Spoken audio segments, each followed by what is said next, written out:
Jamaah rahimakumullah, pengaruh dari kejahiliahan masa lalunya itu masih ada.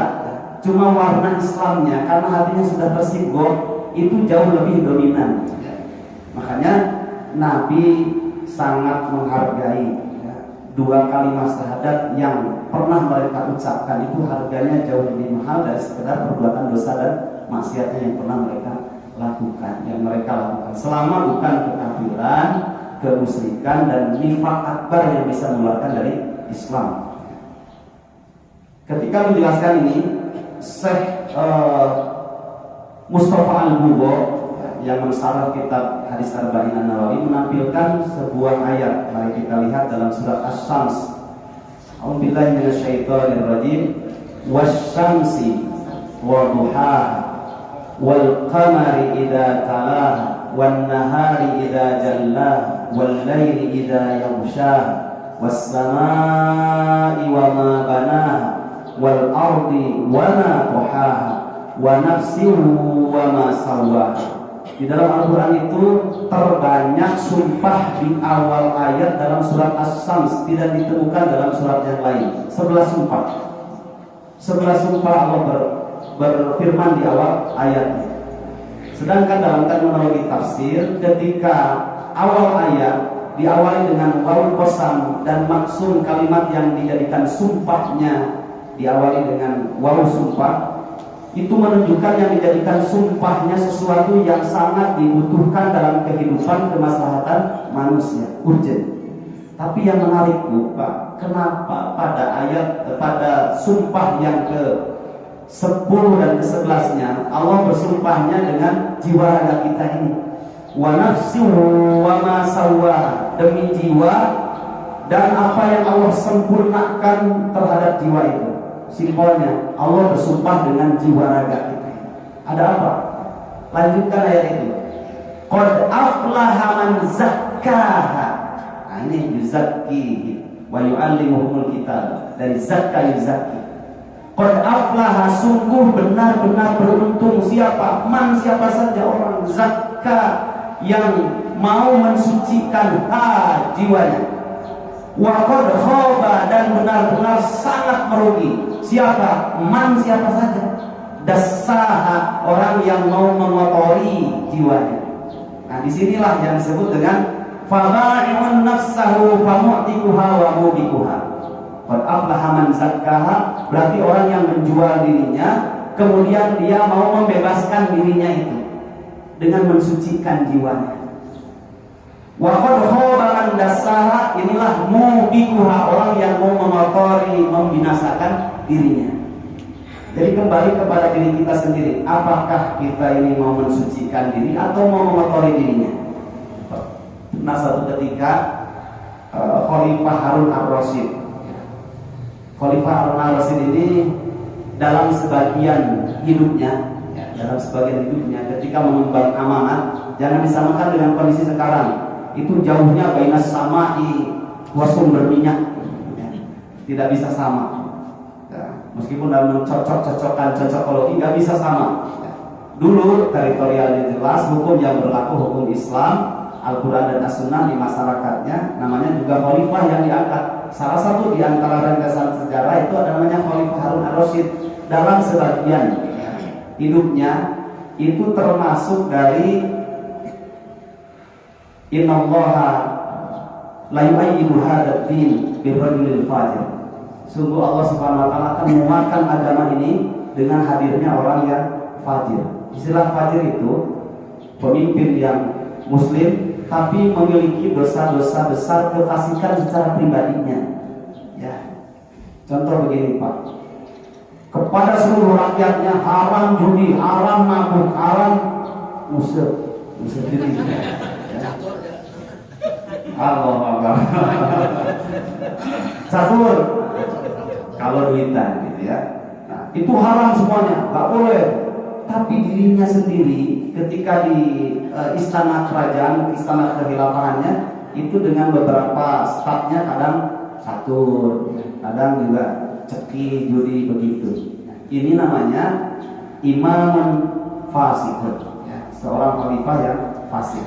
Rakyat wajib taat kepadanya karena yang diperintahkan kepada rakyat digulirkan adalah hukum yang benar, halal dan haram. Cuma secara pribadinya ini dia memiliki dosa besar. Ada orang semangat, anak muda semangat baru baca-baca beberapa ayat, beberapa hadis, kemudian dia datang memberanikan diri kepada Khalifah Harun Ar-Rasyid. Datang-datang tidak ada mukadimah. Kalau anak pemuda semangat kan nggak ada mukadimah, tidak ada istilah melapah pedang, langsung datang. Khalifah, saya mau ngomong hal yang penting antara neraka dan surga, antara kebatilan dan al-haq. Iya, ada apa kata Khalifah Ar-Rasyid? Engkau adalah kafir. Langsung begitu, ya. Lihat satu kesalahan, dosa besar, padahal dosa besarnya dosa kefasikan, bukan dosa kemusyrikan, kemunafikan akbar, bukan kekafiran. Langsung Anda kafir. Orang lagi semangatkan begitu, ya. Jadi terlalu tekstual banget dalam memahami. Tidak pakai tafsir, disiplin tafsir kalau itu Al-Quran, kalau hadis tidak pakai disiplin ilmu hadis kalau itu hadis. Jadi semangat saja tekstual aja, gampang. Anda kafir. Sebentar. Beliau tahu kalau ini anak muda lagi semangat belajar Islam. Duduk ya. Saya mau tanya sama kamu. Kalau Fir'aun dengan saya ini itu lebih besar mana dosanya? Ya Fir'aun, dia jelas-jelas mengatakan ana rabbukumul a'la, aku adalah Tuhan yang paling tinggi. Baik. Kalau pertanyaan itu sudah terjawab, Fir'aun jauh lebih besar dosanya, lebih kafir daripada dosa yang saya lakukan. Sekarang pertanyaan kedua, kalau kamu dengan Nabi Musa itu lebih soleh siapa? Ya Nabi Musa lah, dia seorang nabi juga seorang rasul. Nah, dengarkan surat Toha, ada juga dalam surat An-Nazi'at kata beliau. Allah Subhanahu wa ta'ala memerintahkan kepada Nabi Musa yang itu jauh lebih soleh daripada kamu, dan suruh menghadap kepada Fir'aun yang jauh lebih besar dosanya karena dosa kekafiran dibandingkan aku. Allah tidak pernah mengajarkan kepada Nabi Musa, idhab anta, wahai Musa, pergilah kamu kemana? Idhab ila Fir'aun, pergilah kamu menghadap ke Fir'aun dan katakan, ya Fir'aun, anta kafir. Tidak begitu, ya.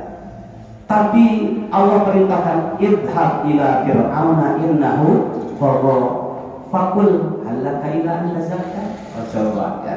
Maukah aku sampaikan, aku jelaskan sebuah ideologi keyakinan antazakka yang bisa mensucikan dirimu. Wa ahdiyaka ila rabbika fatakhsha. Nanti aku perjelasnya, petunjuknya.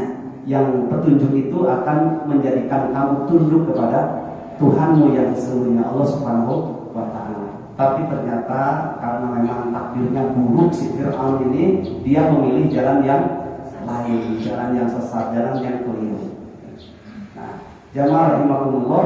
Nah, kita juga ini mau famutikuha, aulubikuha. Kita ini mau membebaskan diri kita dengan mensucikan diri kita yang banyak kotoran-kotoran ini, ya. Kotoran kemunafikan, kotoran kekafiran, kotoran kefasikan. Mungkin juga kotoran maksiat-maksiat yang status dosanya dosa besar atau mungkin sebagian dosa kecil. Tapi insya Allah Bu, ya. La yastawil ladina ya'lamuna wal ladina la ya'lamun. Tidak sama orang yang ngaji dengan orang yang tidak ngaji. Tetap ada sigornya. Mudah-mudahan kalau kita yang ngaji itu sedikitnya, kan dalam pengajian diperjelas dua hal. Ini loh Bu Pak, jalan yang halal, ini jalan yang haram. Oh ini jalan yang benar, ini jalan yang keliru. Kalau ke surga ya ke sana, dapat ridho Allah kemudian masuk surga. Kalau masuk neraka ya murka Allah ke sana, baru masuk neraka. Diperjelas sehingga ketika hidup ini dalam sisa-sisa usia, Haji Tarsun berapa usia sekarang? Sekarang 58. Oh, sebentar lagi. Tapi nggak bisa diukur dengan usia Nabi. Ya. Nabi 63 digenapkan 60 nggak bisa. Likulli ummatin ajal, fa idza jaa ajalhum la yastakhiruna sa'ata wa la yastaqdimun. Kalau luas baginya. Karena dalam surat 7 ayat 34 itu rahasia Allah, prerogatif Allah Subhanahu wa taala. Bisa yang lebih muda dulu, bisa yang lebih tua dulu. Cuma ukuran manusia, tambah usia itu tambah kurang umurnya gitu. Ya. Kalau orang Aceh bilang jika 57, 58 mendekati 60 itu sudah mulai bau tanah sebenarnya. Nah, banyak-banyak berzikir, beristighfar saja di antara kita. Karena kematian tidak tahu ya. Nah, jamaah rahimakumullah, dalam sisa-sisa hidup ini kita mau mensucikan diri atau mau mengotorinya. Qad aflaha man zakkaha wa qad khaba man dassaha. Saya baru ingat tadi, lanjutkan cerita saya dengan Syekh waktu ngobrol. Ustaz, bersyukurlah katanya kalau kita ada dalam Islam. Ya saya bilang alhamdulillah kita banyak-banyak bersyukur dalam Islam. Loh, kenapa? Kata beliau tinggal dua saja kita ini. Satu, menjaga keislaman yang sudah ada. Yang kedua, meningkatkan kualitasnya dengan ilmu dan amal soleh. Yang tambahannya untuk mentakkidkan hati kita, banyak-banyak berdoa agar kita istiqomah di atas Islam dan mati dalam keadaan husnul khatimah. Itu saja. Karena perjalanan kita yang sesungguhnya nanti di akhirat kita lihat. Lalu menyampaikan surat Al-Infitar. Ya ayyuhal insanu innaka kadihun ila rabbika kadhan famulaqi. Wahai sekalian manusia, innaka sesungguhnya kamu kadihun ila rabbika kadhan sedang bersusah payah mengumpulkan bekal, mensucikan dirimu, menjauhkan dirimu dari merusak keimananmu, dijauhkan. Kemudian ngapain? Famulaqi, yang nanti akan bertemu dengan Allah SWT. Baru beliau cerita kalau di Tiongkok itu, di Tibet, ya, di Tibet itu dia cerita ada satu agama aneh itu, ya. Salah satu sekte Buddha, mayoritas di sana Buddha. Ngeri Bu, ya. Kematiannya itu kalau sudah mati, keluarganya kan secara fitrah itu menangis, ya. Menangis histeris, dibawa oleh tokoh agama di Tibet Buddha dibawa, kemudian mereka ini nguput, ya. Nguput itu apa ya? Memelihara burung pemakan bangkai, ya, ribuan. Ya. Kemudian tidak hanya itu, dicacar-cacar dulu sambil ruku begini seperti bayi, ya, seperti sujud begitu. Kemudian ada alatnya khusus, dicacar-cacar dulu, ya, sampai hancur, baru dikasihkan di pinggir pantai, dikasihkan dimakan. Ya. Begitu hina hidupnya, akhir hidupnya sangat hina, di akhirat juga binnari khalidina fiha abada, di dalam neraka, kekal dalam neraka. Islam ketika hidup dimuliakan, ya. Kan nggak boleh kita membicarakan aib saudara kita, ya, memukulnya nggak boleh, menyakiti hatinya nggak boleh, dimuliakan dalam Islam itu nikmat sekali, ya. Apalagi seorang perempuan, ya, sangat dimuliakan oleh suaminya sampai Nabi mengatakan, ya, ma'akronan nisa illa karim wa ma'ahanahunna illa lain. Karena bukan sekedar manusia, harganya mahal itu karena ada dua kalimat syahadat. Tidak hanya itu istrimu dilepaskan ke pengasuhannya, ke pengurusannya dari orang tuanya, direlakan kepadamu sebagai suami. Maka siapa saja yang memuliakan istrinya, dia suami yang mulia, dan siapa saja yang menghinakan istrinya, dia seorang suami yang hina. Mulia dalam Islam. Pasti meninggal. Orang yang menyolatkan saja itu harus menjaga lisannya, keep our language. Dari apa? Mungkin ada kekurangan-kekurangan di postur tubuhnya, mungkin ada kolen, ada penyakit apa. Yang memandikan nggak boleh cerita kepada orang lain yang masih hidupnya. Kenapa? Dimuliakan. Ya. Kemudian dimandikan dulu, dikain kapani, kemudian dikasih air barus dan sebagainya, wangian. Mau menghadap Allah sudah terkujur kaku, ruhnya sudah tidak ada dan ditinggal oleh seluruh keluarganya. Kata Nabi, orang yang mengantarkannya itu membawa 3, yang 2 itu dibawa lagi, yang 1 ditinggalkan, yang 1 itu amal soleh. Gak ada yang dibanggakan kecuali amal soleh. Orang yang hidup memuliakan, masuk ke dalam liang lahat. Sudah setelah itu urusan dia pribadi dengan Allah Subhanahu Wa Taala. Tapi dimuliakan Bu. Coba dalam agama yang lain itu kata saya tadi di daerah Tibet di Tiongkok.